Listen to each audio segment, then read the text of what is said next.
It was unanimously approved.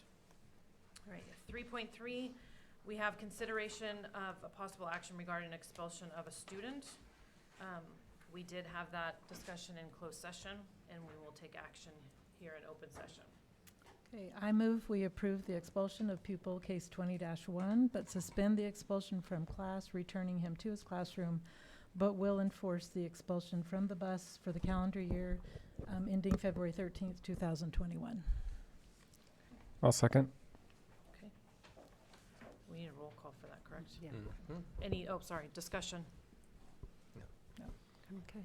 Trustee Makela, Yes. Trustee Schneider, Yes. Trustee Mattson, Yes. President Babcock. Yes. All right, and I did not, because we had some closed session items, I did not read our public comment announcement. So individuals may address the board on agenda items both in closed session and regular session agenda, during public participation and or at the time they are under consideration by completing the pink form that's behind our choir, I believe, and providing that to Anna. Public comments are limited to 3 minutes per individual, and speakers will be chosen in random order. Each person may only speak once per agenda topic and is required to address the board from the podium to make sure everyone can hear. Public comment cannot be acted upon or discussed by the board unless placed on agenda at a subsequent meeting in accordance with the Brown Act. The board may request the staff to respond orally at the meeting or in writing at a future time, and a total of 20 minutes will be allowed for each topic. And please remember to silence your phones and adjust your mics, board members, and that we are being televised on our YouTube channel. Okay, so we'll move on to public participation on non-agenda items, and I don't see any pink papers with Anna, but is there anybody that would like to speak to the board about something not on our agenda this evening? Seeing no one. We'll move on to the approval of the agenda. Do we have anything that needs to be moved or pulled from the agenda? Okay. So I ask for a I motion. move that we approve tonight's agenda. Second. All those in favor? Yes. Yes. Opposed? Okay. All right, then I would like Trustee Makela to lead our patriotic exercise. Okay, well, I have 2 items, but first up is our lovely Fort Bragg High School choir to sing for us tonight. Do you wanna come up here so you can be on camera? Ms. Windsor, how would you like to do this? They're going to go up there and stand. Come on up, folks. Come on up. Thank you. Taking initiative. Are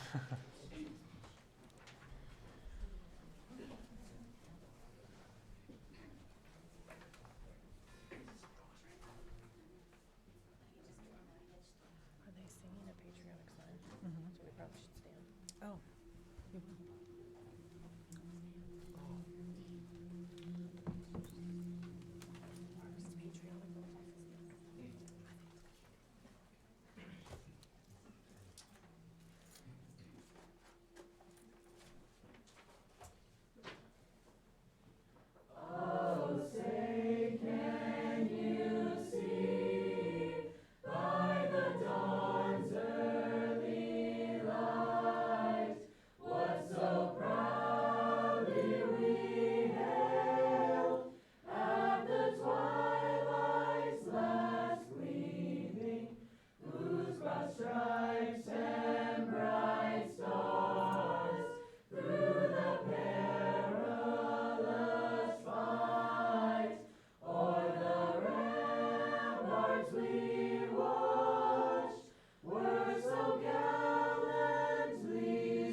amazing. Yeah. Great job. Thank you, folks. Really great. Thank you, Ms. Thank you, Windsor. Jenny. I have one more item because in honor of Black History Month, I wanted to acknowledge that. So it's a brief video, and it's all children talking about their dream. Freedom and justice, I have a dream. My four little children will one day live in a nation where they will not be judged by the color of their skin, but by the content of their character. I have a dream today. He will be able to speed up that day when all of God's children, black men and white men, Jews and Gentiles, Protestants and Catholics, will be able to join hands and sing in the words of the old Negro spiritual. Free at last, free at last, thank God Almighty, we are free at last.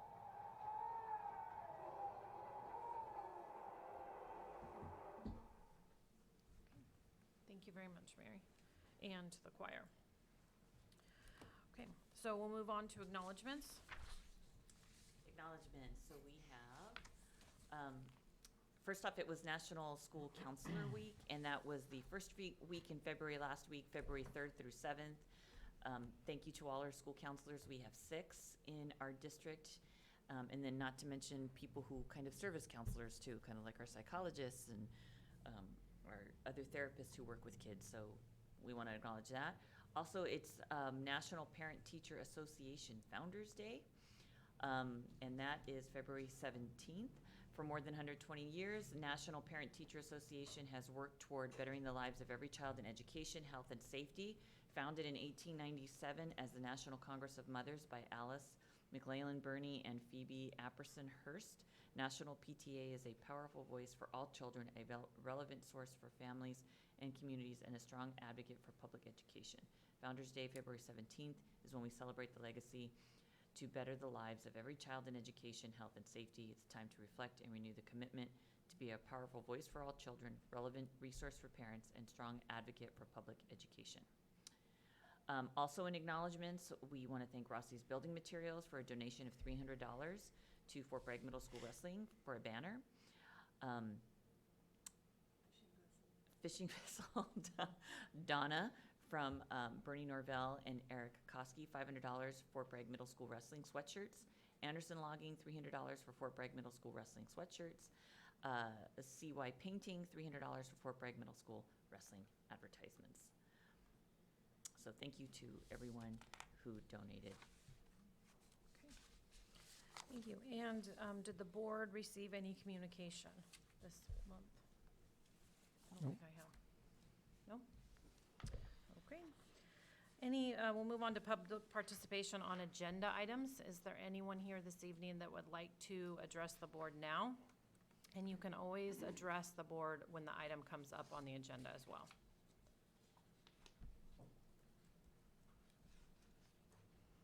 Okay, seeing none, we will move on to reports. So the first one is our board report, and so we're gonna start with our student rep. Would you like to introduce yourself, please, and then? Hi, I'm Hannah Hurst. This year we don't have a actual school board rep, so each individual in ASB, some of us signed up to come here and do the remaining school boards. There's a couple things going on at the high school. ASB is doing a penny wars to raise money for a charity to help with the fires in Australia. And this week has been our teen dating violence week. So, and on tomorrow at lunch, we're gonna do a chalk about love in the quad, where basically kids go and write something about dating or just fun messages in the quad. That is it. Thank you. Okay. And the board members now, if you have any, We'll start that way. Okay, I'll start. Well, now that I'm attached to the middle school, spending a bit more time up there, and they've got all kinds of things going on. I won't list them all because there's a long list. They just had a talent show. They're having a Valentine's Day dance tomorrow, but today was their first of what is going to be a monthly Respect Fest celebration. And that is sort of like Dana Gray and Redwood have the Kachas, where it's Kacha being kind or Kacha being respectful. They're starting that through their PBIS program. And today, any student who had collected 20, they get paws. Any student who collected 20 paws got to come to a luncheon at their quad with music and prizes. They got to put their name in for a raffle. 6 kids won gift cards, and 1 teacher won a gift card. So they're going to do that every month.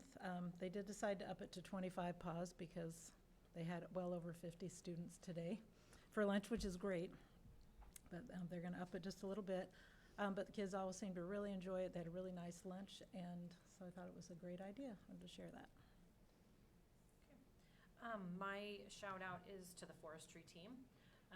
I just wanted to give Mrs. Tunzi she happens to be here, but she is meeting with the forestry team twice a week after school for an hour each time. And then they have gone to 3 competitions in 2 weekends with lots of driving. And they did win first place this weekend. And I just want to thank her and the kids for putting in that extra time, because Good job.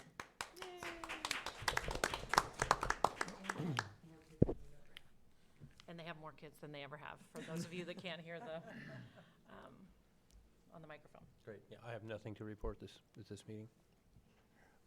So I have no events to report, but I just wanted to use this opportunity as a shout out to let people know that we are in the midst of developing and discussing our LCAP, our Local Accountability and Control Plan. So people out there that have thoughts or ideas or questions about it are encouraged to come to a meeting, contact Becky or one of us. And we're also in the midst of finalizing our mission and vision for the district, which I think is a pretty important exercise. And again, encourage the community, teachers, students, anyone to learn more about that. And if they have an opinion, we'd love to hear it. Thank you. All right, so we'll move to superintendent's report. There's 3 items there this evening.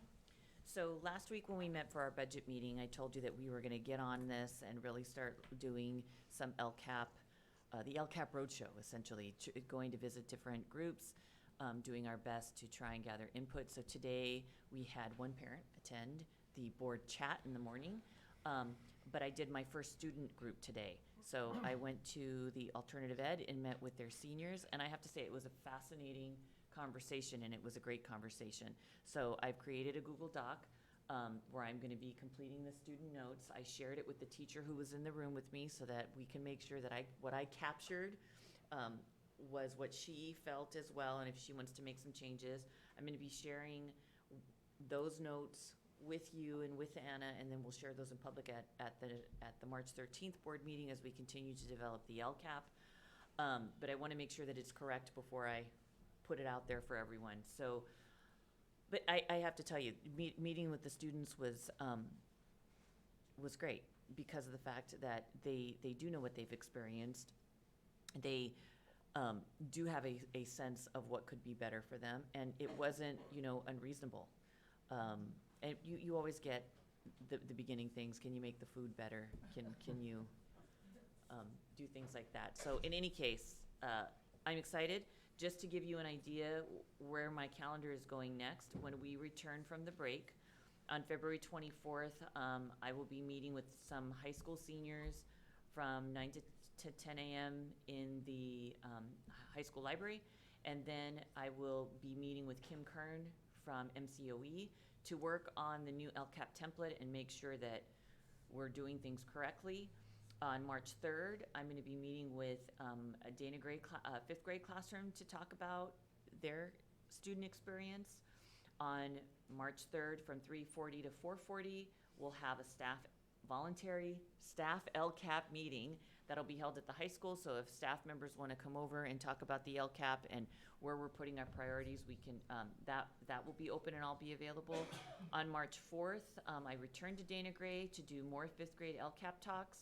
On March 5th, I return to Dana Gray to do more 5th grade LCAP talks, but also on Thursday, March 5th, from 3:40 to 4:40, we're going to do another staff LCAP meeting just for another staff opportunity. So if you couldn't attend on Tuesday, there's the opportunity to attend on Thursday, and that Thursday will probably be at the middle school, only because I want to take 2 different parts of town, which it's a small town. It doesn't make sense to have it at Dana Gray, because that's across the street from the middle school. Does that make sense?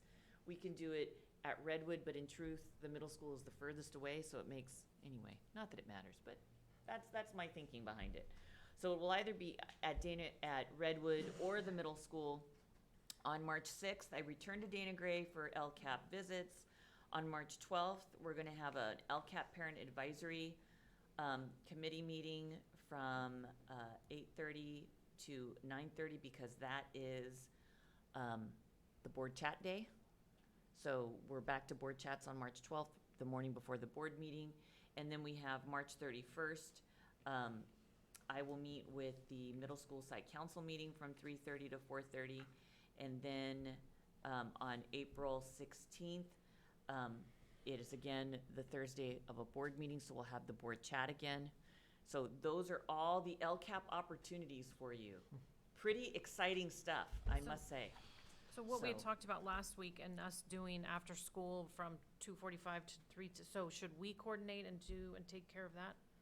So if we come up with a date for, you're talking about The doing. parents. For parents one, so, Right. I'm trying to connect with the sites, so like, for instance, on March 31st, there's a middle school site council meeting.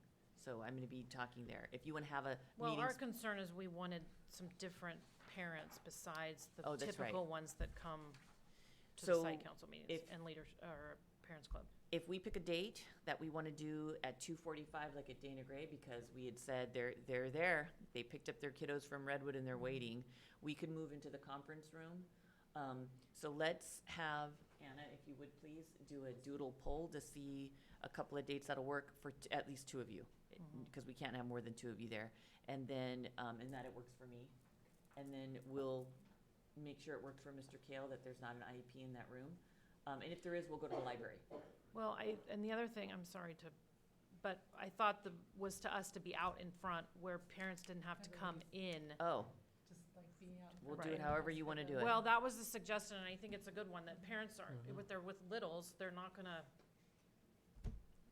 they're probably not gonna drag them inside, but if we're kind of hanging around where they congregate, Okay. we'll try it. It may Okay, well, happen like the board chat where we get, but we are gonna give it a shot. okay. So that's the LCAP Roadshow that's been planned since last Thursday. Good stuff. Thank you very much, Becky, for being so on top of that. And Anna. Thank you, Anna, for making my calendar beautiful. Okay, summer school dates. So the summer school will be from June 10th through July 7th. There will be no state preschool extended session this year because we've made, how did Carolyn talk to me about it? We have met those dates this year.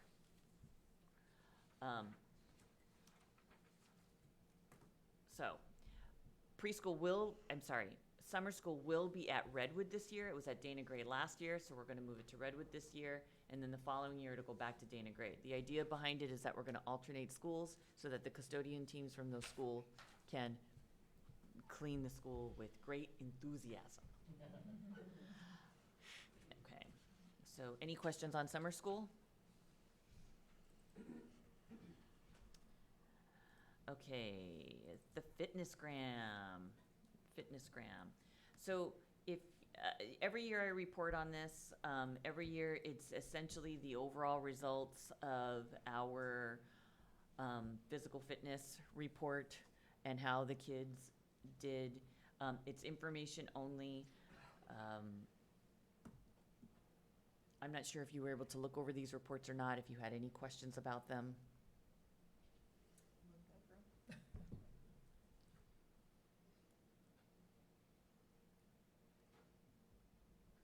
Any questions? Mm-mm. No. Any questions from the public? Okay. All right, then we'll move on to the Three Rivers Charter School Dashboard and Benchmark Report.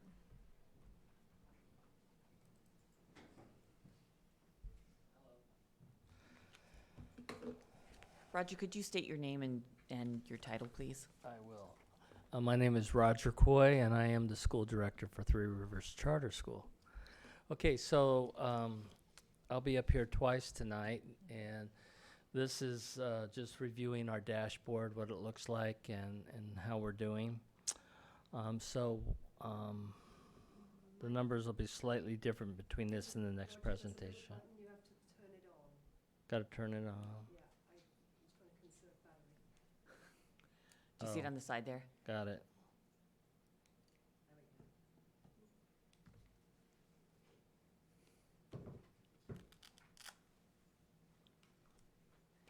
Okay. So first of all, just to give a snapshot of the school last year, and all of this has to do with the 2018-19 school year. Our enrollment was 109, and our SED was 73.4%. English learners were at 3.7%, and our foster youth was 0.9. We only had a 0.9 child there, I guess. Academic engagement. This is one of the areas where one of our dials took a little bit of a nosedive. Quite often, our chronic absenteeism runs pretty good. It's normally around 12 to 14%. It's a shame that that's good, but that is pretty good for this area. But the last year, we were at 21.2%. And this year we're at 18%, so we've improved that slightly. And we're doing everything we can to work with that. I'm just having a real struggle dealing with the chronic absenteeism. We're participating in the LCSSP, which is the county-wide program on dealing with chronic absenteeism. And we're coming up with some good ideas. The teachers and myself, we meet all the time and talk about this and come up with new strategies. And hold on just a minute, Roger. So LCSSP is the Learning Community School Success Program. It's the Prop 47 funds grant that the county received as a consortium. Thank you. You're welcome. Okay, so anyway, that's where we're at on that. As far as access to broad course of study, which is also part of academic engagement, the standards were met. Conditions and climate. This was the other area that we struggled with, only because we had one incident. For us, when we have one incident, it really reflects poorly. So normally we run at 0% as far as suspensions, and last year we had one group, one incident, and because there were 3 kids involved, it gave us 2.7%. So, and right now this year we're currently at 0 as well, which I assume we'll be back there. As far as all the standards, parent and family engagement, local climate survey, and teacher instructional materials, where all the standards were met. Academic performance, this was a big one for us because this is one of the things that we're going to be measuring the MOU against. And we were in green as far as our mathematics and English improvements last year. Since 2017, we've been on a pretty steady improvement. We've got new curriculums in place, and we haven't even really gotten a chance to get them fully implemented yet. So we're seeing the next few years as being very positive as far as this goes. The implementation of academic standards, the standards were met, and that's that. This is a snapshot of our scores on the CASP. There'll be a different grid that I'll show you in a little bit regarding our MOU. The main thing is looking down at the exceeded plus met, which is the very last row. You'll see that the change from 2017 to 18, it went from 36%, and this is English language, to 44%, and then from 44% to 50%. So that was 6% growth from 18 to 19. Math, we also did pretty good. The 2018-19 year, you'll see it dips from 42% exceeded and met to 2019, 36%. But compared to the baseline 2017, we were at 20%. It was a significant growth for that period. And I'm going to toot your horn here, Roger. What you're going to see from this, if you look back on the slide with their dashboard, they took a 16-point increase. So even though there's a decline in the number of exceeded and met as a whole from the previous year, there was a 16-point increase. So overall, there was growth, which is why they went into green. Does that make sense? And that's the dashboard. Any questions? Okay, thank you. Are there any questions? Any questions from the public? Okay. Thank you, Roger. Okay, so we have Heather from Zero Waste Mendocino.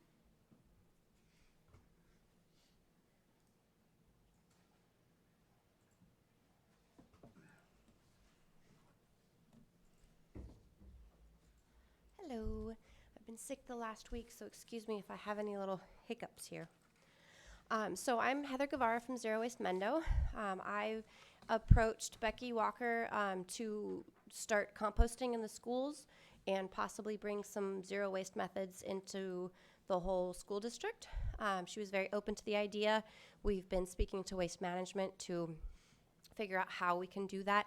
And we've engaged Mr. Kale on doing that as well, and starting at Dana Gray and moving forward. So everything, the slideshow that I go through will be my normal presentation, but it's with the idea in mind that this somehow, how can this connect to the school?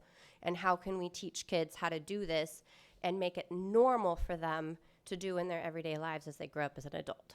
So that's the idea. So zero waste is about redesigning things and making things reusable and repurposing them versus just A to B, use it, go to the landfill.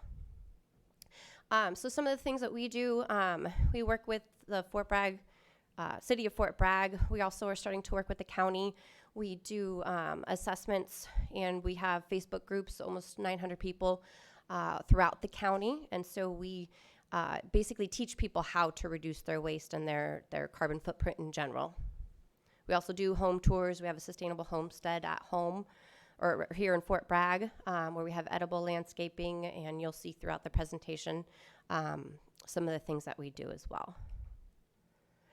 So the idea of zero waste is that right now we have a very linear economy. So from material extraction to disposal, you can think about every single piece of everything that's in this room, and then put it through the process. What I like to use is a disposable pen. It has ink, it has metal, and it has plastic. And you have to extract all of those materials from the environment. Then you have to transport them, and then you have to manufacture them. Then you package them. So then whatever that packaging is, whether it's paper or plastic, you have to go back to the material extraction, extract the petroleum for the plastic, cut down trees for the paper, transport it, process it, bring it over to package that stuff, transport it again to a distribution center where they package it again, and then they transport it to a store. You drive to the store, you pick up that one disposable pen, you drive home, you use it for 6 months or maybe longer. If you're me, at least a year. And then you throw it away.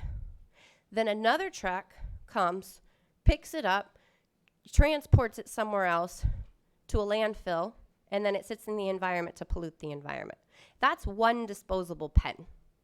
So every single piece of anything that we consume, everything that we consume in a day, think about that. Think about how many things that we actually consume in a day, and that's the process it took just to make that one item.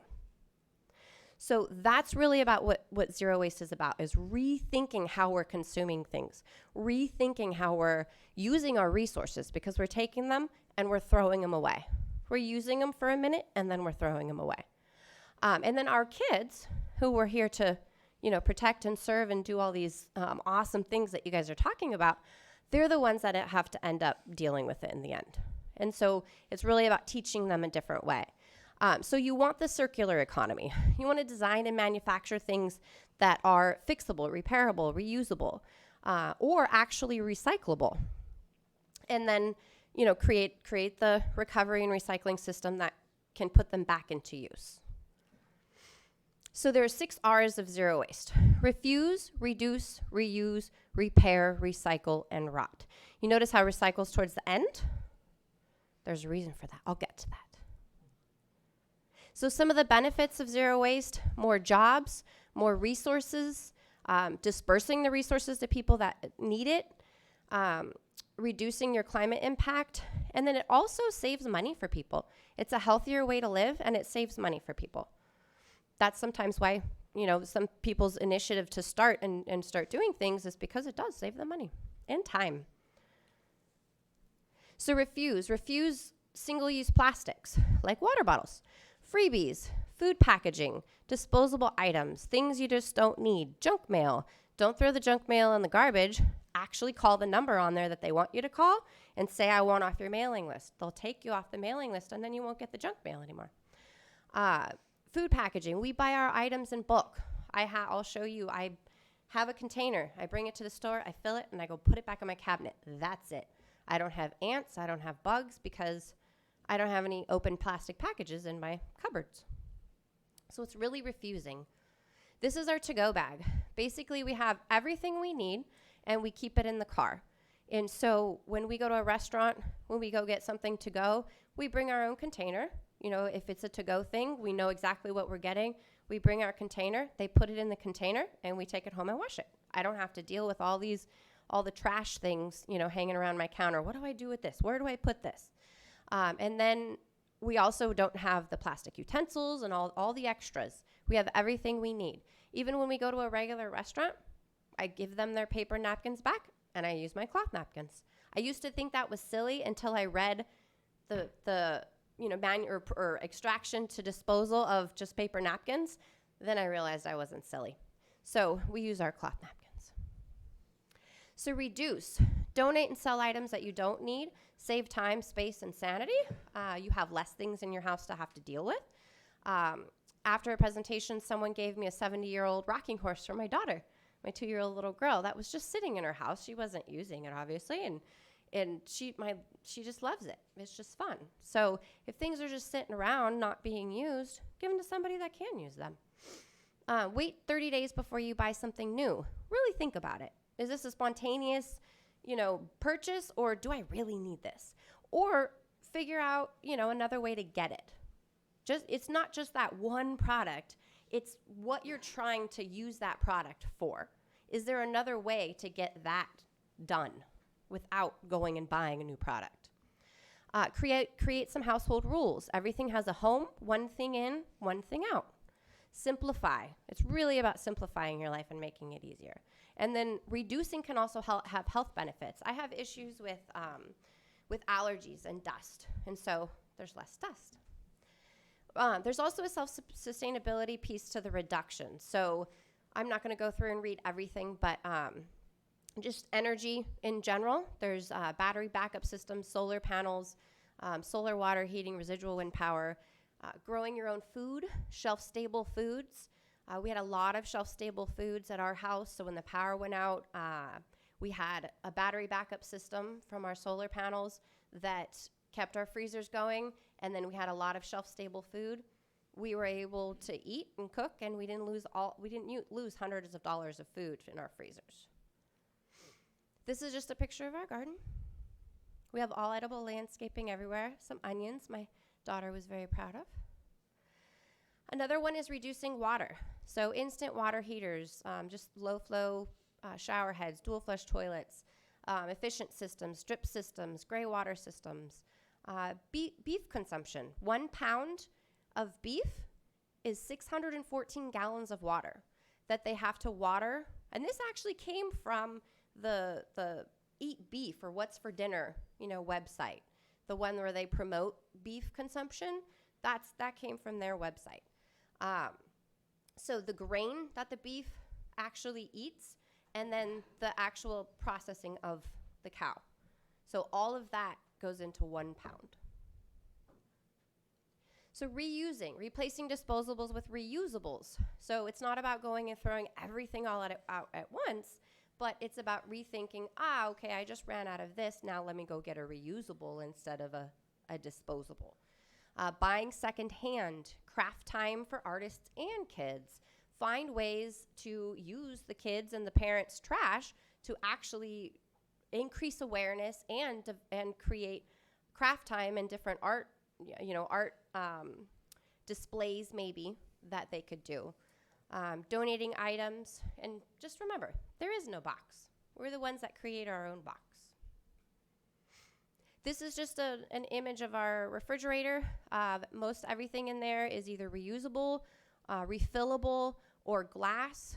And I make most of my own things, and mustard, 10 minutes. Almond milk, 2 minutes. Almond butter, more like 15 minutes. Peanut butter, 2 minutes. So the staples don't take very long to make it. So let's re-engage our children and teach them how to do those things instead of just buying things off the shelf willy-nilly. This is our pantry. You can see the container of oats right there. All these things I get refilled. There's some cans in there. So we still get some of those and recycle them. But that oat container, that's the one I take. All of these, when they're empty, I have a space that I set them, and then I take them to the store, refill them, and then I bring them back. No plastic bags, piling up, no nothing, just one container, and that's it. Repair. So we just had a repair cafe with the city of Fort Bragg, and we had several different types of repair people in order to, promote them and get people to start repairing their things. Somebody brought in a hair dryer. A ton of shoes were, sent in for repair. A skirt was hemmed. There's just numerous things that could be repaired. Teaching kids how to repair. And buying items that can be repaired. I was tired of my boots being thrown in the landfill after 2 years because they kept wearing out. Yes, these were a little bit more expensive, but I went and I bought resolable boots. Man, it was hard to find these. Very hard to find them. But I did, and now if I need to resole them, I can go and resole them, and I have them for a lifetime. Also, you can donate things to a nonprofit to repair. That's just my husband repairing an old truck. So recycling. Recycle what you can't refuse, reduce, reuse, or repair. Right now, recycling, even though waste management tells you can recycle 1 through 7, that's not what's actually happening. They only have a buyer for numbers 1, 2, and 5. So everything else goes to landfill. They stockpile, hoping somebody will come and buy it, and then it'll go to landfill. So all those plastics that we're throwing in the recycle bin, we think that they're getting recycled, they're not. So focus on numbers 1, 2, and 5. If it's a number outside of that, try not to buy it or find a bulk option or make it yourself. And when you do your recycling, you want to opt for glass, metal, or paper. Those are the ones that are 100% recyclable.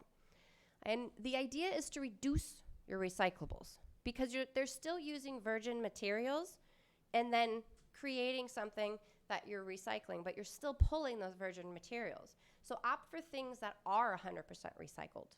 100% recycled toilet paper wrapped in paper, things like that. 100% copy paper, 100% recycled copy paper. Things like that will increase the demand for the recycled products as well. And upcycle as much as possible. That's the whole reusing thing. Plastic can only be recycled 2 to 3 times before it's degraded too much and it just goes into the landfill. The clamshells you get in to-go containers, the clamshells you get with all those berries that everybody loves, guess what? All of those go into the trash. They all go into the landfill. And then, unfortunately, our little ones, like my little 2-year-old, is going to have to deal with that.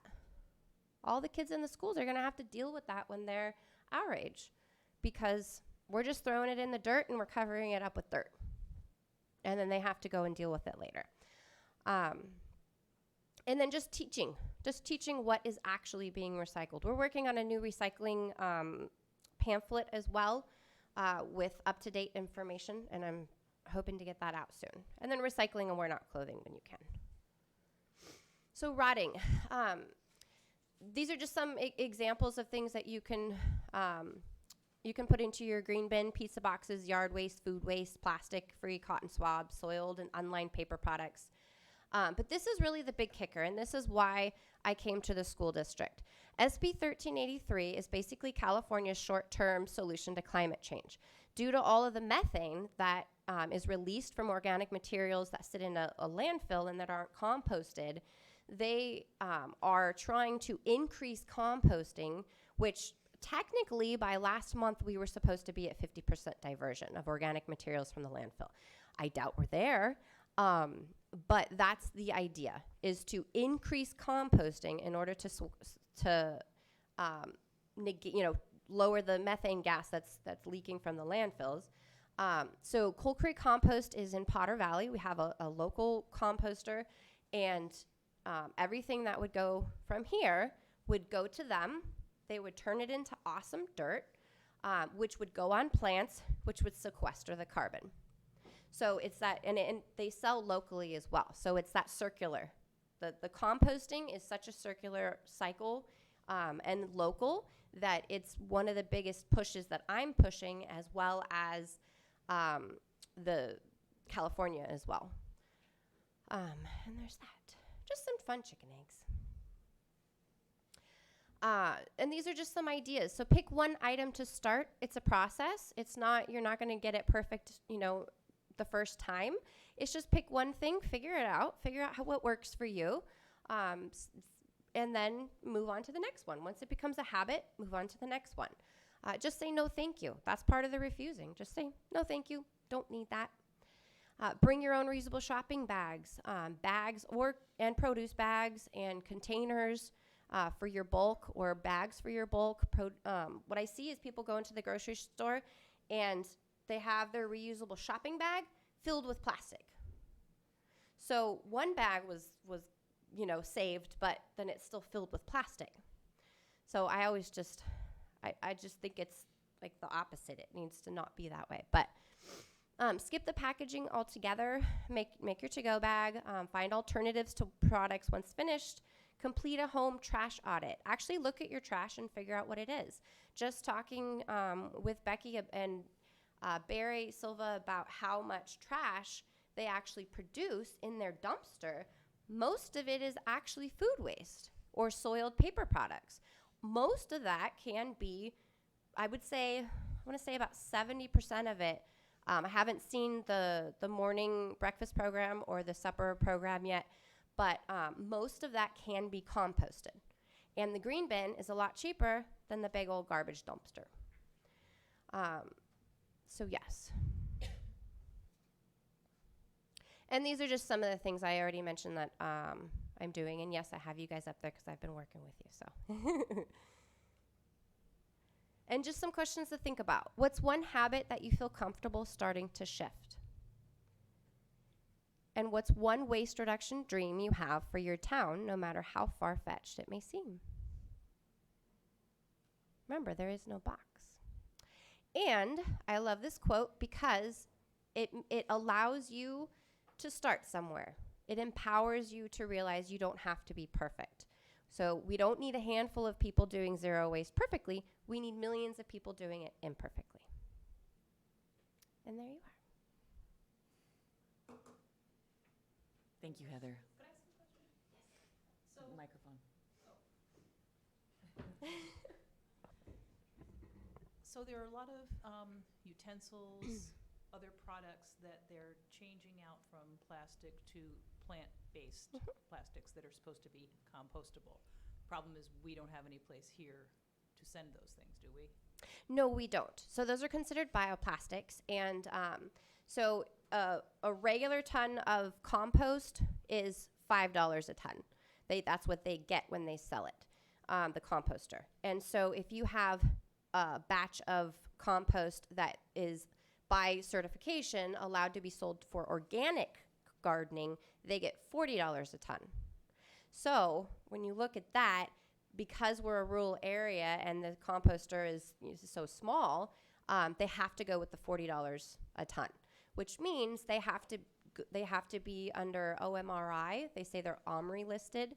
And they have to go by those regulations in order to be certified that their compost is organic. And those certifications say that it can't be anything man-made. So bioplastics, even though BPI certifies that they are compostable in a commercial composting facility, that commercial composting facility has to be okay with taking them. But because of that, they're So are not. we doing the landfills any favor by having those products rather than petroleum-based plastics? So most of the landfills are, I always have to remember this word, anaerobic, which means things are not decomposing. The actual owner of and president of Recology said that he went to a landfill and saw a half-eaten, shriveled hot dog just sitting there, hanging out. So things aren't actually decomposing. So even though they're better trash, because they're not leaching things into the environment, and at some point you hope that they'll biodegrade, reusables are always the best option if you can. Do you have any simple materials that you're giving kids to help educate them? I do have some. I don't necessarily have I have my basic materials that I give them. But it doesn't mean I can't find some or, sit and work with you guys to put something together. I would love to, look into it. I just have my basic list of what's getting recycled right now, and then the brochure that we worked on for Coal Creek Compost. Okay. I just think it'd be interesting to help educate, everyone, the kids, when they go and buy a bag of candy or if they go and buy anything, like you said, what is the result of that? So we're starting a slow plan, but we're starting Yeah. a plan. And so Heather's come and worked with us at Dana Gray just to kind of take a lay of the land and see where we're at. So the goal is for us to transition to green bins and teach the kids at Dana Gray how they're going to dump their lunch trays, keep all the reusables that we can. Soiled paper products go into the green bin. We collect the green bin, and we're working with waste management to figure out how often those green bins can be collected. Because the hard part is that if you look at the enormous amount of garbage that we produce every day, if we were to keep that amount of compostable material for more than a couple days on end, our fear is that we would be attracting rodents. The bags have to be specific kinds of bags, organic, decomposable bags. Which is only paper. You can't have the bioplastic bags. Okay, so paper. So it's just a matter of us trying to figure it all out, what's going to work, what's not going to work. The reason why we decided to do Dana Gray was because it's across the street from the high school. There might be some clubs on the high school that would be willing to come over and help during the lunchtime. Because they're a closed shop, the kids have to eat on campus. They can't go anywhere. And they're old enough that they're much more malleable as far as training. So the idea is to start at Dana Gray, give it a good old home team try, get it working well, and then potentially either going to the middle school or the high school next. And Redwood would probably be last, only because of the age of the kids. But we also know that because of the age of the kids, they're probably the most trainable, to be quite honest with you. I So- also have a group at not Redwood, but the middle school that's interested in helping and that would be able to push it forward too. So as we get Dana Gray moving, we'll have to decide who goes next. Is it Alt-Ed in high school? Is it middle school? Is it Redwood? But the idea behind it is to start with Dana Gray and see what hiccups we have. We cannot do the whole district at once because it's just too overwhelming as far as garbage collection. We have to figure that piece out. And then, of course, there could potentially be costs with it because how many do we have to do more pickups for composting than the regular pickups that we have now? So we're working out all those fine details. The goal is that we're going to work with Heather through the remainder of the year to try and get Dana Gray up and running so that when we start in the fall, we've got one school down and then we can hit the next one. But this is going to be a process. It's not something we can do overnight. There's too many logistical pieces to it. But we're here to start the effort.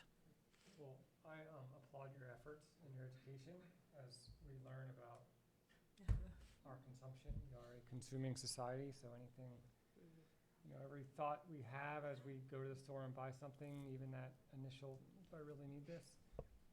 It starts a process and it helps. So thank you. Thank you, Heather. Thank you very much. Thank you. Okay, and so now we have the FFA.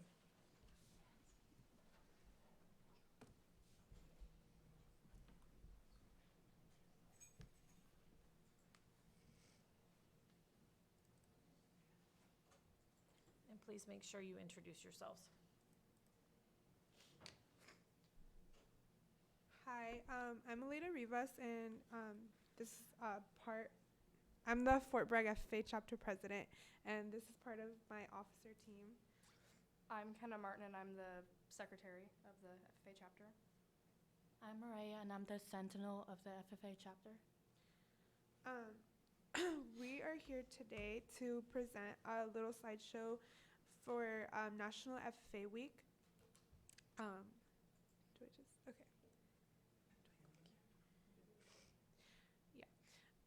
So as we said, this is our part of our officer team. We do have two other members who weren't able to make it today, which is our Vice President, Kylie Daniels, and our Treasurer, Adriana Gonzalez. So National FFA Week is from February 22nd to the 29th. And so we have a small video that we wanted to show you guys, which we thought represented FFA very well.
So what is the FFA? To us, basically, it is a student-ran leadership organization, which basically means that with the help of our advisor, we pretty much do most of it. FFA was established in 1928, and the gist of it is it develops premier leadership and personal growth and career success. We like to focus on current agricultural practices as well. And then we have another short clip that we wanted to show.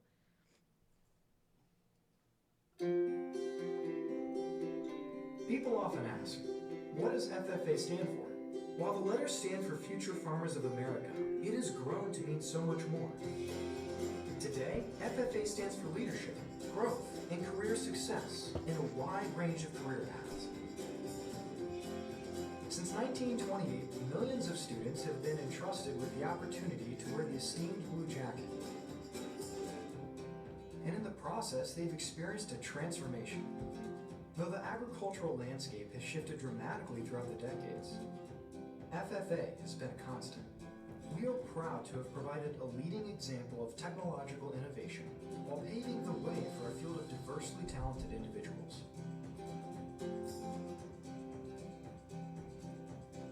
Now more than ever, people realize the value of understanding where our foods, fabrics, and plants come from. And they are increasingly aware that agriculture is a crucial part of their daily lives. FFA members and organizations are shaping this awareness. They are more empowered every day with knowledge that they take into the communities where they live, work, worship, and play. American history is rich with the stories of agriculturalists of all kinds, from the farmer to the scientist, the doctor to the business owner. And agriculture now has a richer story because of FFA. Today we are grateful for our past and look forward to shaping the future. We are the National FFA Organization, and we are right there.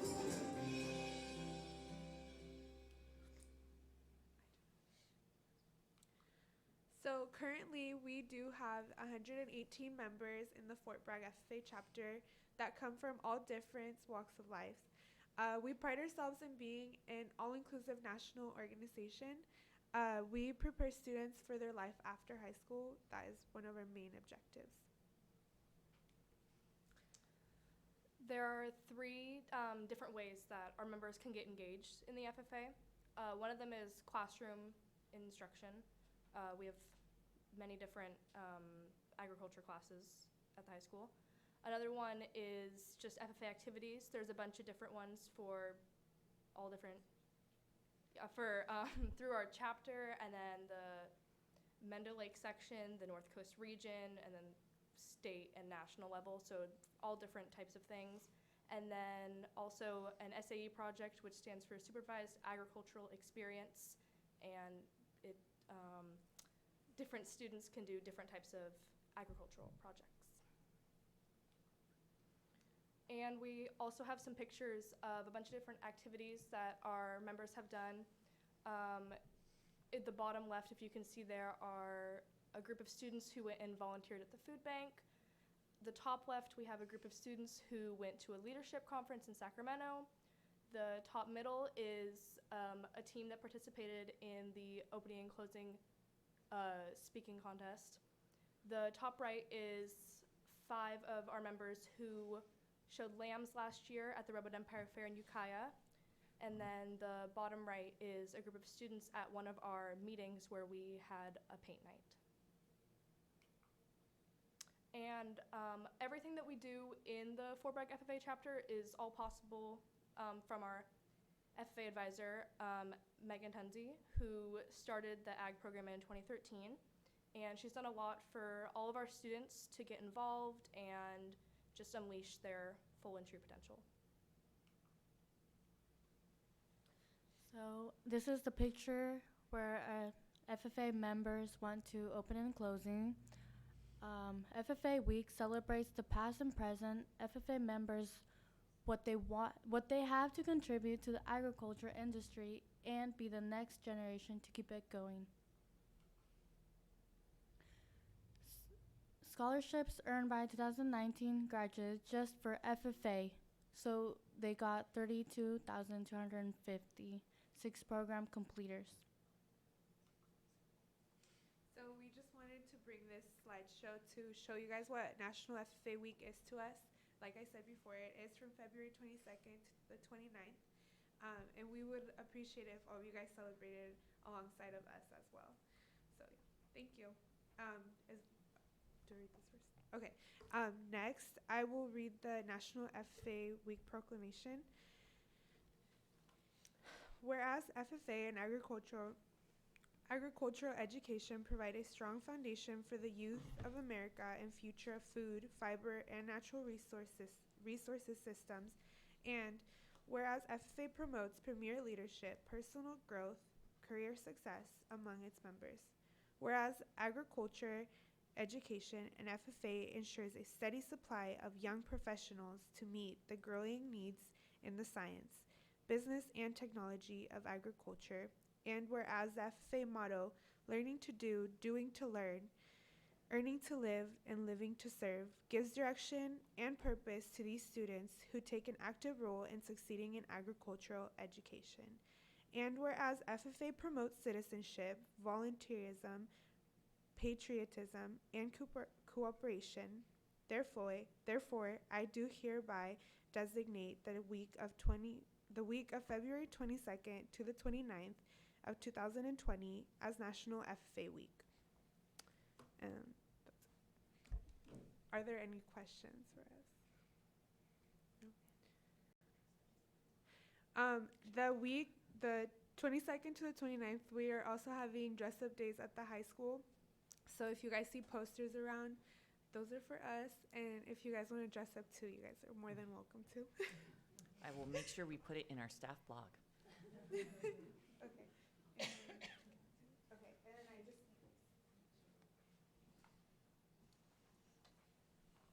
Can I borrow your pen? Sure.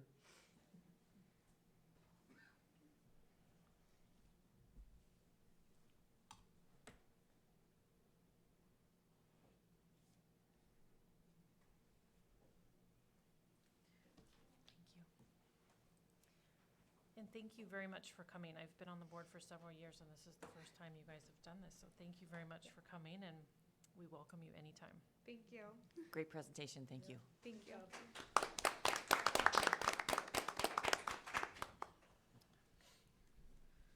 Okay. Do we have a representative from the CSEA?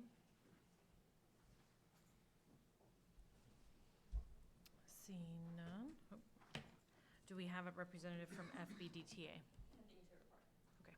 Nothing to report for those at home. Okay.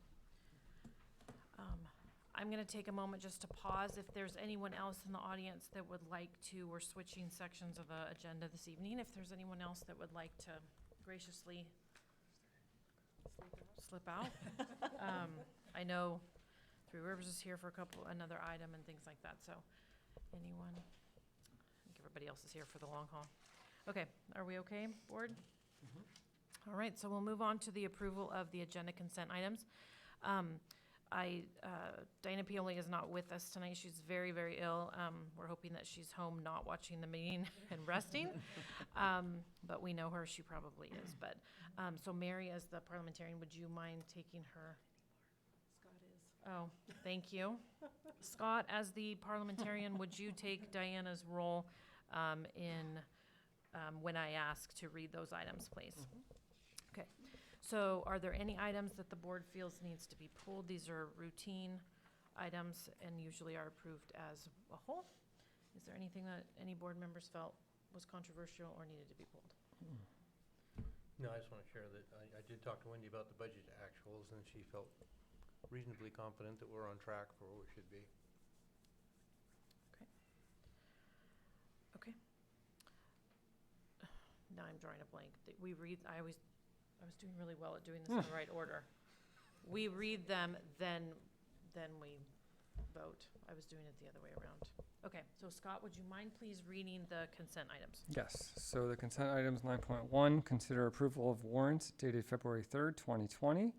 9.2, minutes, special board meeting of January 10th, 2020. The regular board meeting of January 16th, 2020. And special board meeting of January 23rd, 2020. 9.3 is the personnel action report. We'll consider approval of district employment. 9.4, obsolete materials and equipment. Consider approval to dispose of district obsolete items. And 9.5 are the budget to actuals. Consider approval of budget to actuals as presented by Wendy Boyes. Okay. All right, can I have a motion to approve the consent Make a calendar? motion, we approve the consent agenda. I Item. second. All those in favor? Yes. Yes. Opposed? Okay, thank you. All right, so we have two action items this evening. The first is our Stay Well JPA agreement. This is routine and happens every year. Is there anything any staff member would like to add at this time?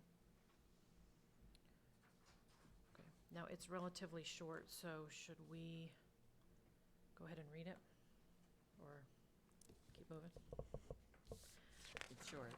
Okay, would Scott, would you mind reading? Sorry, I don't have it up at the moment. Do you want me to read it? I have it up.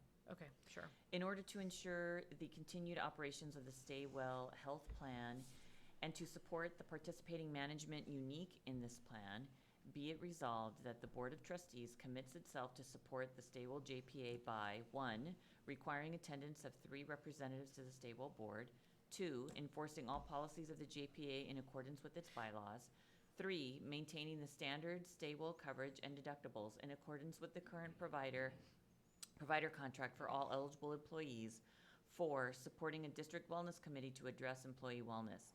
I certify that the foregoing is a full and true copy of the resolution adopted at a regular meeting of the Fort Bragg Unified School District on February 13th, 2020. And may I just add that our Stay Well committee is fully involved.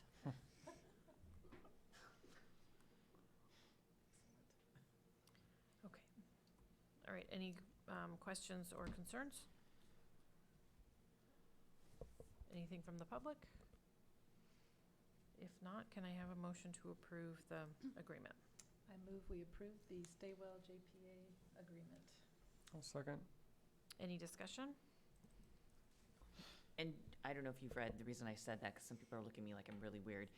We have been having little wellness competitions between our sites. So that's why. And that came from the Stay Well Committee, or the Wellness Committee, not the Stay Well Committee, the Wellness Committee. And so it's been super fun. Pardon? Well, that'll be announced tomorrow, I know. There's little competitions. We're just excited because It's we all found. over Facebook, it's great. All Yep. the stuff that gets posted. It's fun. Okay. That's the thrilling news in our lives, right there. All right, Anna, we're ready for them. President Babcock? Yes. Trustee Mattson? Yes. Trustee Makala? Yes. And Trustee Schneider? Yes. All right, 10.2, the CSBA board policy updates. We reviewed them in great detail on January 16th. It's always a fun night when we do that. Everybody leaves before that starts. But we have to make sure we know what we're approving. So I think we pulled a few things, but otherwise there was no huge controversies or anything that had to be modified. Okay. Any questions before we? No. Anything from the public? Okay. If not, can I call for a motion, please? I'll make a motion to approve the board policy updates as presented. And I will second that. Any discussion? Trustee Makala? Yes. President Babcock? Yes. Trustee Mattson? Yes. And Trustee Schneider? Yes. Okay. So now we're moving on to information and discussion. So we have 3 items this evening, and we're going to start again with Mr. Coy and the Three Rivers MOU.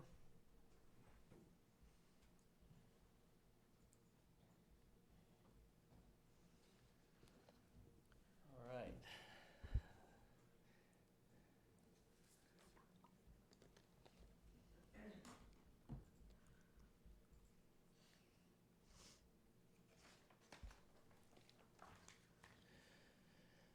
Should we give a quick why we're doing this?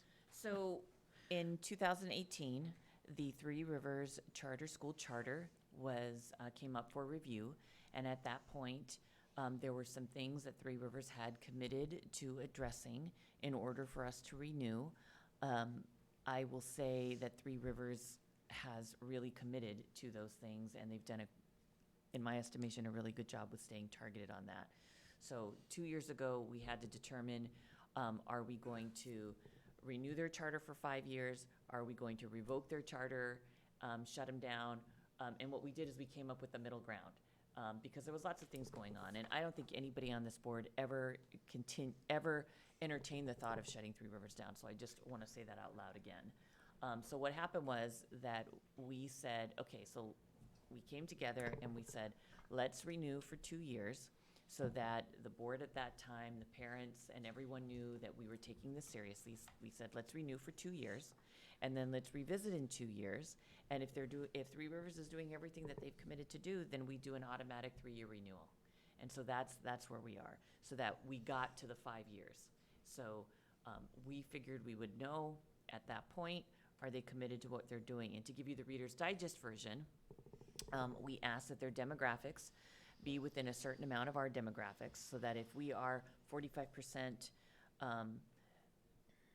Caucasian, white, and we are 55% of students with ethnicity, that they had something mirroring that within a certain percentage. And I think we wanted you to be within 15% by this year. If our socioeconomically disadvantaged numbers are at 70, we wanted them to be within 15% of that by this year. Right. And the idea would be that there would be an increase every year as we got to year 5. But this would be the first benchmark to look at that. Also, with their CAS scores, we asked that they made a 3% increase in that each year, and they've far exceeded that. The other thing we asked was that they adopt an ELA and a math curriculum, which they did at the end of the 2018 year in June. I think you went right into that and then began the training to get that fully implemented in the fall. And that's the Reader's Digest version of everything that we've asked them to do. Have I missed anything? No, you've got it. Okay. So that's where we are. I've had the privilege of being able to attend many of their board meetings, except on the days that I'm writing grants and I forget, so I apologize. But I try and get to as many as I can. I think in this school year, I've probably been to 3 or 4. Does that sound about right? Yeah. I haven't had perfect attendance, so I apologize. I think Trustee Schneider went to one on my behalf at one point. So, Mr. Coy, take it away. Can I just add that these are not things that Fort Bragg Unified made? I mean, these are our CSBA guidelines for us overseeing a charter. It's, right? Yes. So Roger and I say both that. worked with legal to make sure that we were being legally compliant, that us as a chartering district did our due diligence to oversee a charter and what that meant. So that it wasn't that we were just willy-nilly picking things out of the air. We want popcorn every Friday. It was very substantiated in CSBA recommendations, and that's why we got to this point.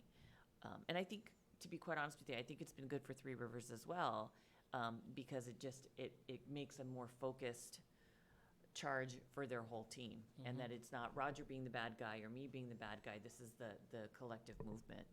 So, Right. Oops, I don't think it's all. you just skipped it. Go back. There you Okay. go. Okay, so this basically restates what Becky was just saying. This is straight out of the MOU, where it sets the conditions that there is a 2-year term being approved that would expire on June 30th of this year, with the possibility of a 3-year automatic extension to June 30th, 2023, if the district determines in its sole discretion that the provisions set forth in Section 10 of this agreement are fulfilled. And there's a whole list of items. And so we wanted to review those items to make sure there wasn't any doubt that we did take it serious and we addressed those items, and we think that we're in a good position to ask you to please do the 3-year extension. So I'm going to start and just go through these fairly quickly because most of them were fairly simple. Oversight and monitoring of TRCS has been done by Fort Bragg, and that's true. That's been done. That's what Becky was saying. And then reports to Fort Bragg. We provide those reports at the beginning of the year. And in the report that I sent to you last week, it has the attachments and the various things that it's asking for. There's a lot of things in there that don't really have a lot to do with the MOU. Excuse me. But it does have, it is required, so it's part of it, like our comprehensive safety plan. We put that together, and that's part of the program as well. Even though now they're kind of rethinking the whole active shooter thing and how to reapproach that. Schools should be taking another look at that. So we'll probably have to renew that, rewrite that. Anyway, so we feel like all the goals and objectives have been met. there have been no policies that required changes or announcement of changes. As far as BD, ask about parent involvement. And as it says, our parents are very involved in the governance and operation of our school. Our board is about 60% parents, as well as we do have PTN meetings, which are our parent-teacher network meetings, and we have those 4 times a year. Our attendance typically runs around 25% of the families, and so that happens on a regular basis. This was the summary. The MOU asked for a report as far as our parent surveys, and that's what this is. I don't know if there's any need to go through it, each one, but basically this is a reflection of how the school's going. It's pretty good. The only thing that I wasn't entirely happy with was the fact that we got a 50% response. We're normally closer to about an 85 or 90% response. So we tried surveying this year online, doing strictly online to see how that would work for the parents. And it seemed to not do as well as our paper surveys that went home to the parents. So we're kind of looking at some different ways to do the next one. Student survey, satisfaction survey, all the students were surveyed that were there. That's why there's only 90% because there were 10% gone that day. And most of them feel pretty good about the school. We got a lot of good comments and ideas, and we're looking at those things to see what we can do. And I think our lowest response was, are the rules fair? So I don't know what to say about that one. Typical is what I would say. Okay. Staff credential degree or their experience. We have 5 teachers, and all 5 of them are credentialed.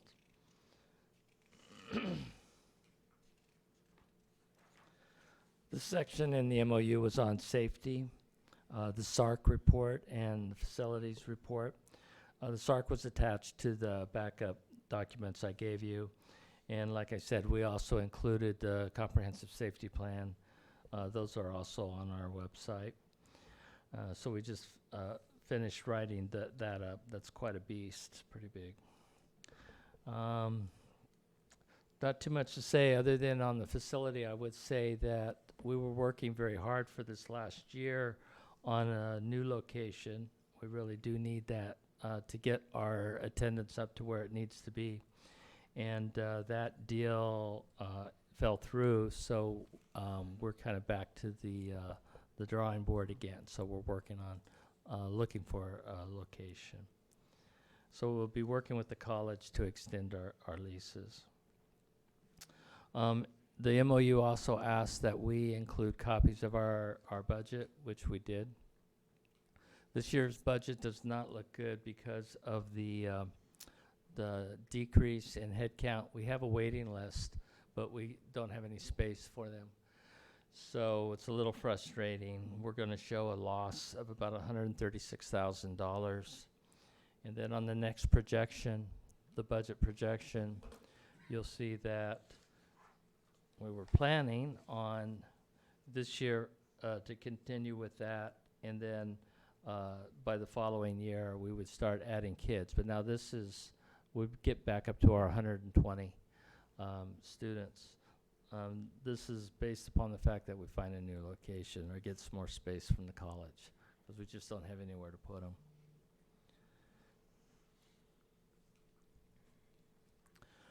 Admissions and other reports. The MOU asked for a breakout on our current waiting list, and this is it here. And then also there is a breakdown on our students that we provide to Fort Bragg. I'll go over the math and English in just a second. Reports on expulsions and suspensions. Again, there were 0 expulsions, 1 suspension, 2 in-house suspensions. Typically, those are at 0. There weren't any internal or external dispute resolutions for last year. No complaints were filed, and we have no pending claims or lawsuits outstanding.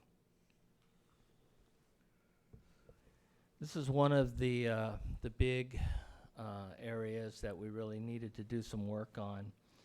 We were supposed to be within 15% percentage points of Fort Bragg, and this year Fort Bragg is at 75% SED, and we're at 69%, so we're fine with that. Our Hispanic Latino population enrollment has come up quite a bit, and Fort Bragg is at 44%, and we're at 30%. So we've met that criteria. Again, this ARC is attached. The federal addendum is attached as well. Basically, the federal addendum is done in place of a site plan for a single site school, and you can attach that. It goes through your LCAP and basically justifies to the federal government why, how you're using the title funds that you get. That was a new thing they started maybe a year and a half ago or so. So looking at the information since 2016-17, our LEA met exceeded percentage went from 26% to 50%, and our math met or exceeded percentage went from 20% to 36%. We're supposed to increase 3% per year, and so we needed to be at least 6% greater than where we were, and we definitely met that. So here's the math, and as you can see, this is the change from 2017 to 19, and you can see that there's a, I'll just jump to the bottom, that our exceeded and met went up 16%, so that was very positive. We had put in a Bridges math program and also illustrative math program in the upper grades, and it's very time consuming. That's the only problem with it. So the teachers are spending a lot of time every day on it, but there's a lot to it, and it's a really great program. But as I was saying earlier, we're still in the process of unfolding and rolling this thing out, but it seems to be having a really good impact on the kids. And then as far as the English met or exceeded went up 14%. A couple of things that we're doing that we started working on right away when we had talked to you before was changing the mindset, the attitude of our families at school. That was a big deal to us, and maybe taking the whole testing as more serious and really working on when we get close to testing. We really focus on making sure the kids are getting enough rest, eating breakfast. We have families that volunteer to help in a lot of ways, and so we really do a whole school focus on that. And along with the academic work that the teachers are doing, I think kind of looking at it from a holistic point of view, it's really making a difference for our families. They're much more positive about it, and we're going into it more as a group, and how do we make this work? So that seems to be working for us.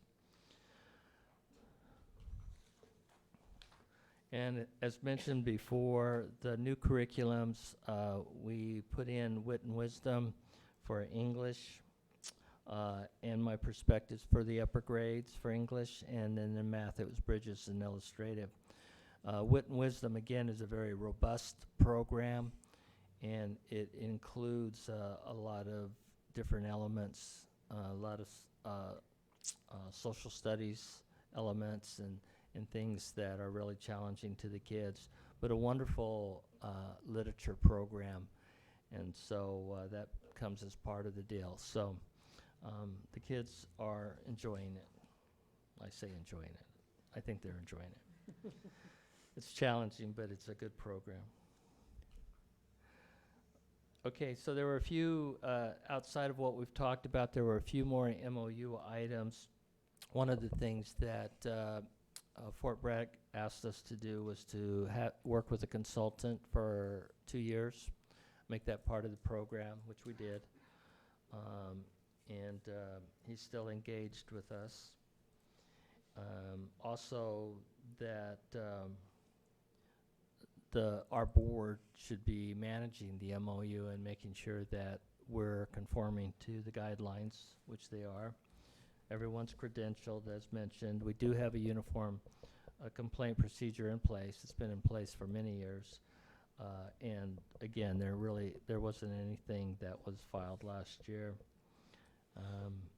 And we've updated all of our student policies regarding student conduct and discipline, and trying to make sure that we're legally compliant with everything. So we work with 2 different legal groups, and SCLS, which Fort Bragg also works with, and that's my go-to legal group. And then if it's really specifically a charter, something that is kind of unique, I use Young Mini and CORE, which that's all they handle is charter schools. So we feel good about being in compliance. So in conclusion, we feel that we've met all the requirements that were outlined in the MOU, and we ask that Fort Bragg authorize an extension of 3 years. Any questions? I just want to acknowledge the hard work of your board and your staff. You've done a great job. Thank you. And you started a lunch program this year that you didn't Right. mention. We had to start a lunch program this year, so we've done that, and we have an agreement with Fort Bragg, so and Pilar works with us, and so we have that in place. So, yeah. How's it going? The lunch program? Well, it's going okay. I wouldn't say great. We've got it to the point where we're not wasting any food, or real minimal amounts. The problem, in order to get it from here to there, we found a very simple way to do it, and it's sandwiches basically every day. So I think the kids are a little bit burned out on that, so they'd like something different. But we discussed it and decided that trying to do hot meals or things like that would not work, because you're going through a process of an hour and a half before they're served, and we just decided, Pilar was like, it's just going to look like mush by the time they get it, and they're not going to like that either. So I think it's the best we can do right now. We're not where we want to be with it, but at least it satisfies all the requirements, and they're getting a nutritional meal, and it's in place. And there's some kids that, were really scrimping when it came to food and eating and skipping breakfast and all of that. So it's there, and it's working. Yeah. Are you planning on having any kind of food service at your new facility? What we were going to do was have not a large kitchen, but to have the facilities there to do some things with that, yes. And we would continue with the lunch, and we might be able to expand it a little bit better, especially if we had better storage for hot and cold items. Then we might be able to set something up. So we would have a lot more capabilities. Right now, all we have is a little serving room, so we can't prepare anything in there. We have a health permit in place. We still have to get a health permit, and it's just a little room, but they've already been out 3 times this year to inspect it. So, and every time they go, okay, well, there's not much to inspect. So, and I don't know, they decide to come back out again, but it's meeting all the requirements. Okay. So it's true you guys are back to square one with the facility. You're back to square one with the facility? Yeah. Sorry. Yeah, it was very disappointing. I bet. It was really a matter of nothing wrong with the property. It was just the cost of it. Once we got a complete analysis, we brought in an engineering group to take a really hard look at it and get the cost, do a cost analysis on it. And it came in about twice what we were wanting, and there's just no way we could afford that. So I think that we're gonna have to look for something that is not on vacant land. I mean, you know, just, it's got some development to it. With that piece of property, we had to develop the street in front of it and asphalt it and put in the infrastructure and the sidewalks. The city wanted all of that. So it got kind of pricey for us. Okay. Any other questions? So next steps with the So process? the next steps, this will go on to action, to just approve that we extend the MOU for 3 years. And it's really a discussion of, did they meet the criteria as specified in section 10? Okay. So, but we're beginning this process now so that no one is blindsided. And Excellent. it expires in June, and we don't want it to the last minute. We want you to be able to ask your questions. If anybody wants to attend a Three Rivers Board meeting, they are just as exciting as these. Theirs are short, though. So if there are questions that you want to ask, or if there's more footwork that you want Roger or I to do, that's why we're starting the process a little bit early, so that no one feels nervous. I'm completely confident with what Three Rivers has done. They're doing everything that we've asked them to do. They started working on it immediately in January of 2018 when we started this process. I will do my best to be better at getting to your board meetings. No, you're so doing a great job, Becky, really. I Well, mean, you're there all the time. we'll get there. So, Good. but Roger and I are much more communication. He communicates with Wendy as far as the budget goes.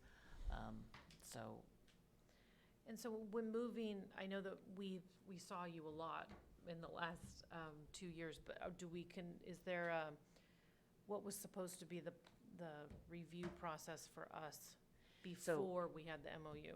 I mean, are you still gonna come twice? I mean, are we Yes. gonna, okay. So Roger is still, actually, we have Roger coming 3 times a year. One at the beginning of the year to just give the State of the Union for Three Rivers. And then he comes in January or February to do the CAS scores and the dashboard. And then at the end of the year, for his LCAP, or not maybe his LCAP, but it's just kind of like where you're going. Does that sound right, 3 years, or your benchmark data? Well, you know, we'll probably do 3 times this year, but in the it past, 2? we've done twice. Okay, We've done sorry. beginning of the year and then mid-year. And then any information that changes or new information that's needed, like a copy of the LCAP and all of those items, come to Fort Bragg. But I typically don't present those, but I could. Well, he goes through all the process, which is one of the reasons why we're trying just to get to the board meetings to make sure that all those things are happening, and they are.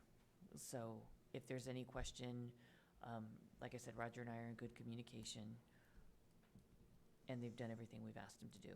So I'm not worried about this. The packet was very thorough, so thanks for all the information. And full disclosure, the packet was very thorough, so thanks for that. And just full disclosure, as a parent of a student at Three Rivers, I think the school does a great job, so thank you. Thank you, Scott.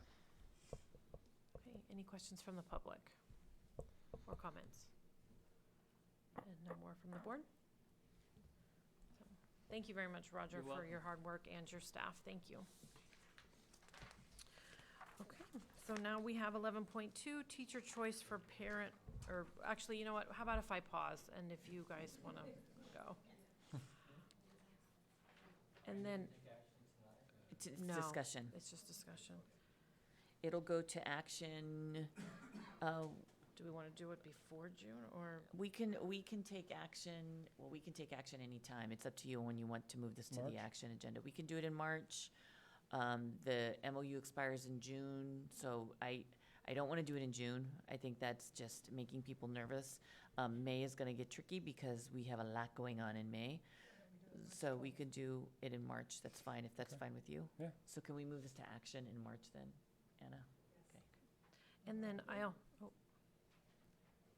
and then Ms. Hurst, if you would like to go as well, if you, thank you This is, very, this is fun stuff, Hannah, let me tell you.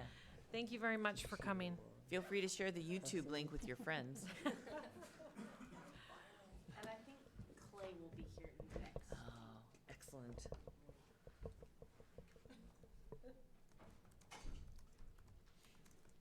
You know what, he probably didn't have the golf, because I think there might be actually, they're on Thursdays now. But-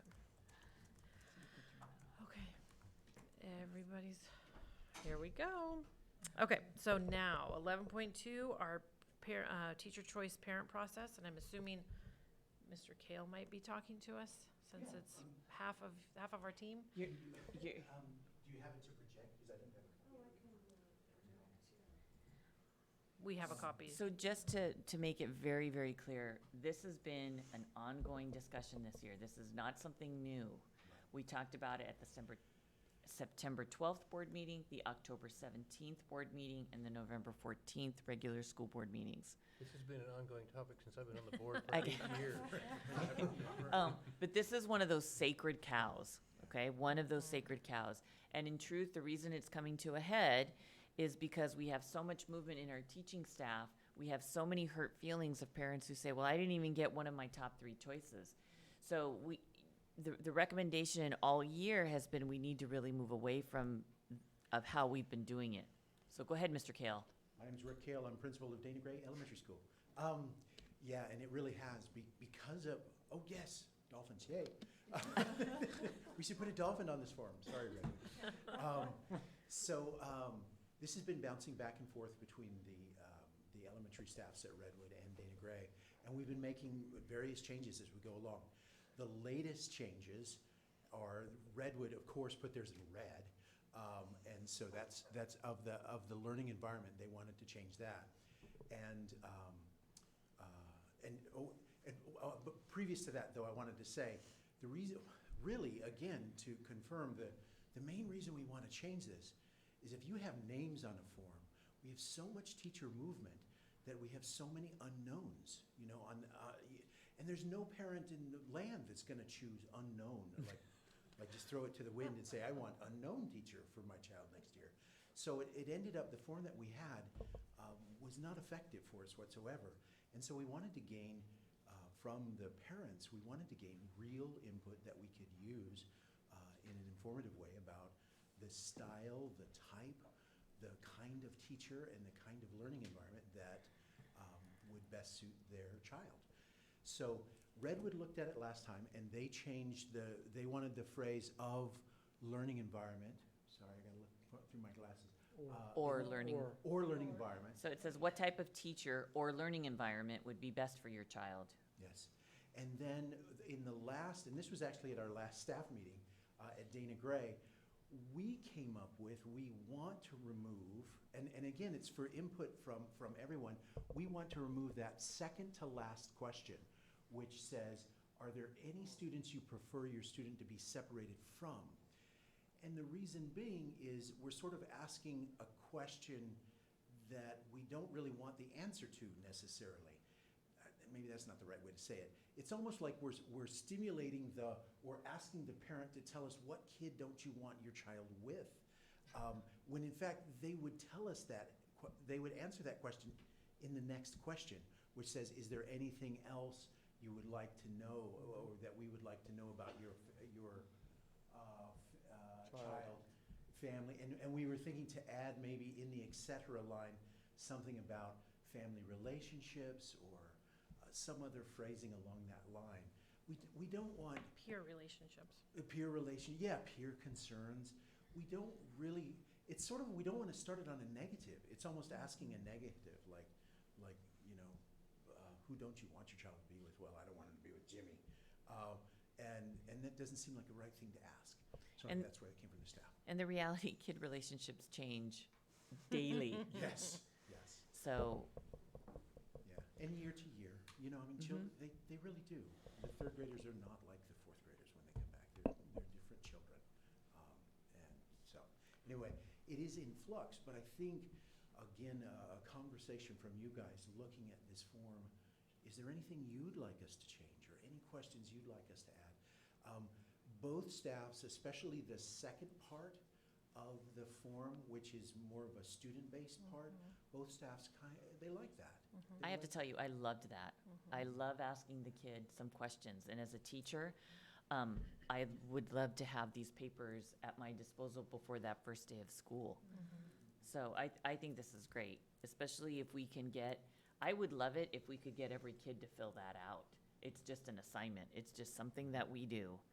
And then they take it home, and then it comes back.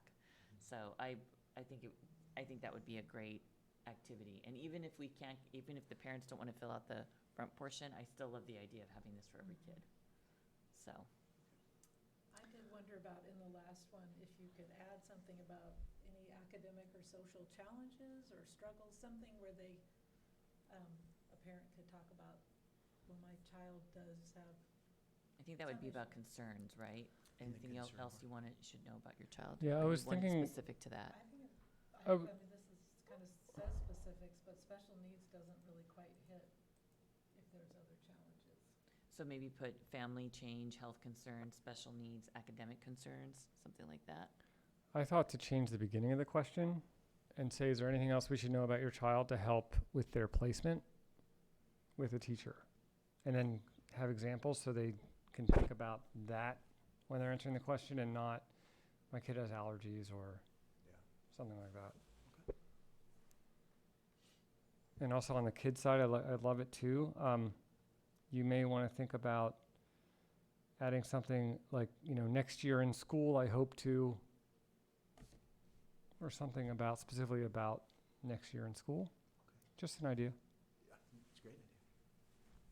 I know the most common thing I hear from parents that I talk to, and for my grandchild too, but is, some people say, my child really needs a structured classroom, super important. And then other people go, my kid's pretty easygoing, it's gonna be whatever, they're gonna be fine. But I just feel like a question that kind of funnels it down to that sort of thing. I don't know. It's, again, it's a perennial, issue, as you say. It comes back and back and back. And one of the dangers here is it can't be too long. Right. Well, I think the first question addresses that, though. What kind of learning environment would be best for your child? So that would, Yeah, that's true. structured or. And the good news is, if you approve something like this, I would bet my house that it's gonna be modified before we even hit the next year. We'll go through it this first time, we'll see whatever changes you make, whatever recommendations you give, it'll get a go. We'll distribute it at Redwood and Dana Gray, and before we even get to August, we're gonna have a committee say, when we do this next year, Yeah. this is what we missed. So we have that on video. Yeah. And I'm not betting maybe- my house, by the Oh, way. okay. Maybe, 'Cause Three Rivers is looking for a school. Yeah, it's not a very big house, so. maybe note on there, because I'm thinking there are some families that look at this and they're like, that is just too much, I don't have time, I can barely get my kids to bed. Maybe underneath current teacher, put, you do not have to answer all questions to be considered. I don't know, something that if they really have an opinion, like I used to always write this stuff on my kids' form because I actually did click the unknown because I needed, Ryan was a kid that I needed to have the hammer. A kid needs so I didn't know who the unknown was, but I wanted something so I detailed all this stuff out, but maybe I didn't need to answer all those questions. So just to encourage families to, even if they just answer one, but still turn it in. Yes. Fill out what you think is necessary. Right, and maybe not bury it in the paragraph, because again, a lot of school documents, when it gets really long, people don't read it. But if you maybe just put it in bold underneath because to be honest, I don't know the percentage of people that'll read that whole paragraph. They're just gonna go to putting my kid's name on it, right? So, but anyway, just an encourage, because you could wordsmith this forever, as we know with the vision and mission statement. I think, like you said, you're gonna use it, and it's gonna, whatever you guys are gonna decide, yes, it was useful, no, that was not useful, leave it off. But I definitely hope it encourages families to at least. After we see a couple of years worth, we'll see, if everybody skips a certain question. Yeah. It can be an evolving document. And again, And you're exactly right. I mean, any input is good. Like, anything is, an answer to any of these questions would help us in trying to form, an opinion about what's best for the kid. and again, this is not it's not our role in this. I know that you guys want our blessing and our support, and I think we all definitely support this, but again, that's you guys do the how, and we just support what you're doing, so, please don't think that if you don't do what we say, that anybody's feelings are gonna get hurt, because it's really not our job. So here's what I am going to ask. I am going to ask that we bring this to the board in March under action, because I'm gonna ask that we look at the policy for teacher choice, and we take that specific policy and we amend it to include this for the process, so that when the board takes action in March, it's done with that specific policy, so that we're not getting in the weeds, and at the same time, we need this ready for all of you in April. So then, when we have lots of families who say, I had no idea you were doing this, we could say, well, we've been looking at this for months.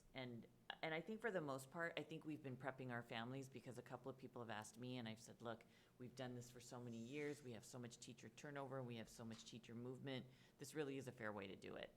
So we will bring this to action in March. We will look at the board policy about teacher placement and bring that to the forefront.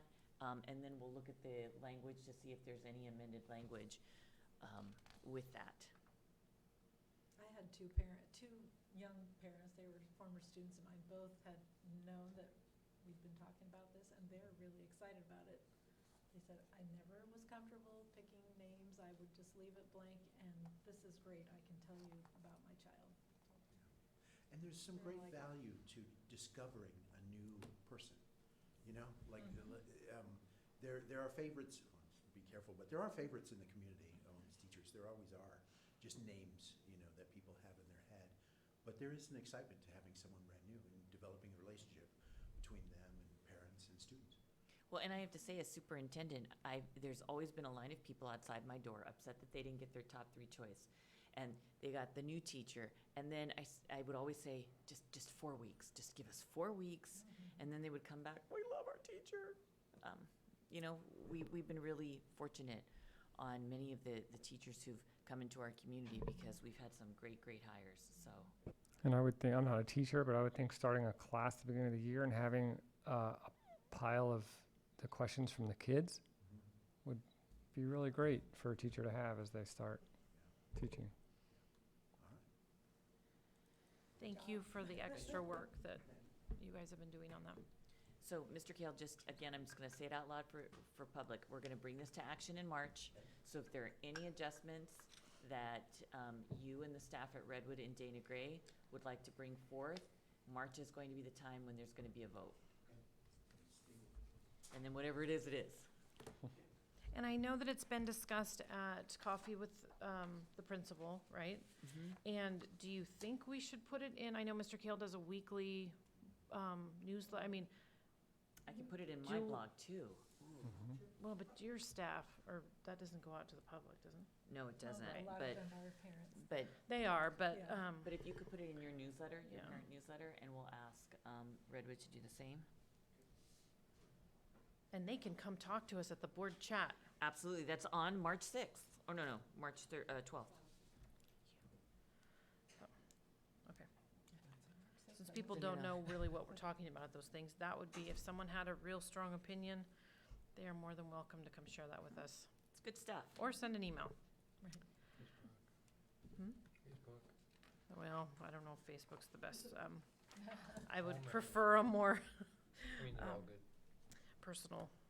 Okay, so we'll move on to 11.3, the vision and mission statements, another item that we have been vetting and discussing for quite some time. So it's presented here again. And Becky, I just wanted to ask, where has it been, do you know where it's been discussed at those trickle down? We've discussed it in ADCO, and I'm asking folks to bring it to their staff meetings. I think what I will do is I'll put this in the staff blog. I just didn't even think of that, to be quite honest with you, until just now. So I'll have those in the staff blog, just for people that if they want to provide input, that we've been discussing this at the board meeting for the last couple of weeks. And that way I can let the staff know. There was a mission and vision that was created a couple years ago through another trainer, but you had looked at that and it was really, really verbose and very long, and it wasn't that no one found meaning in it, it was to a point where no one would remember it, and so this is just a little bit more specific, but I will do that. Mm-hmm. And we're also trying to follow that, not theory is a different word, but it's getting late. The idea of that all these things go together, you know, the site plan, the school plans, the LCAP, you know, all those things are tied together, not all these separate guiding principles. So that was our hope too when we created that on a Saturday. Right, and also, you know, just to know the vision and mission is really the guiding principles of the district, you know, and hopefully it'll go up in buildings and classrooms and on pieces of paper, and people will really be able to use this as a tool as they go out and do their work every day in the district. Goals to achieve. I think they're great. Okay, any other comments or questions from the board regarding the vision and mission? And how about the audience? Come on. And we are down to 3, the big 3. For those This Is Us fans. Okay. Nothing? Okay. All right, so we'll move on to other. We have advanced planning and suggested board meetings. I'm not sure where the April 4th thing went. I had put a comment that I have a meeting in Ukiah, and so it came back to us to do it at 1, but I didn't realize it was a 2-hour meeting. So then I put on the bottom, I don't know if anybody read that, but since it's only a 2-hour meeting, I don't want to leave my other meeting to come home to it. So could we shove it even later? Everybody agreed to 3, so Okay. There's potential to move it even further if necessary, I think. Whatever you need. 3 would be great. I April 4th at can, 3? Everybody could make 3 o'clock on the 4th. Okay. Does that work for you, Kathy? Yes. Okay. Saturday the 4th. Yes. Thank you. So what time we're gonna do 4? 3. 3. On April 4th. April 4th. I'm putting it in my calendar. And then that leaves other people most of their day before. And this is a board workshop, or? Budget workshop. And we could go 2:30. My meeting's 3's supposed to fine. be over at noon. 3 is fine. Okay. Yeah, that's good. And All we're right, gonna thank have that at the DO conference room? Yes. Or my office. Oh, DO Yeah. conference room. And are We could hope that there will be lots of people, And we're inviting the staff. Yes. Union union reps. the negotiating team. Yes. Well, I hope everybody feels invited. I mean, Yeah. we have these things hoping that people will come. Will But- join us. Okay, thank you very much for accommodating that. And are we all going to the February 24th training? I am. I'm not. Okay. And it's here? Do we know? That was my impression, is it's in this room. That For- board The training February that, 24th, the Yes. board Okay. training? Yes. Okay. okay. And Um, then there also the career fair is now changed. It is not February 28th, it's March 20th. You didn't know that? It changed this morning, I believe. It was pretty. It Wow. changed this morning. It was a last minute change.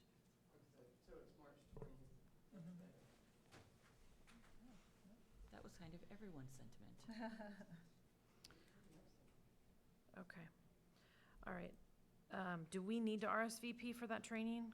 Because Jerry's a no. Scott, are you a yes or no? or- Yeah, it looks like we did I- RSVP. Yeah. Yeah. Okay. It would be Yeah, you helpful said because yes. Veronica would like to know about Yeah, yeah, dietary. Oh, Yeah, she there's, found needs. something out. We did a while Yeah. ago. You probably did it and forgot. okay. There were so many emails about that, moving the date and stuff. I'm not sure what I did. Yeah. I know I said yes in the beginning, and then I don't know what happened after that. Okay. And I know it's beyond these dates, but there is still a special meeting on the March 19th? Yes. Okay. We are having a lot of meetings, I have to say. Okay, but my family loves it. Okay, any other suggestions or comments? about future items? Okay, so we're all meetinged out. Okay, all right, you guys, we're having a great week off. Please, staff, please take the time to rejuvenate and enjoy some R&R. The last push will come for make When the we spring return break. from the break, there will be 14 weeks of instructions. Pretty exciting, pretty exciting. Okay, can I have a motion to adjourn? So moved. And a I second. Okay, thank you very much, everybody.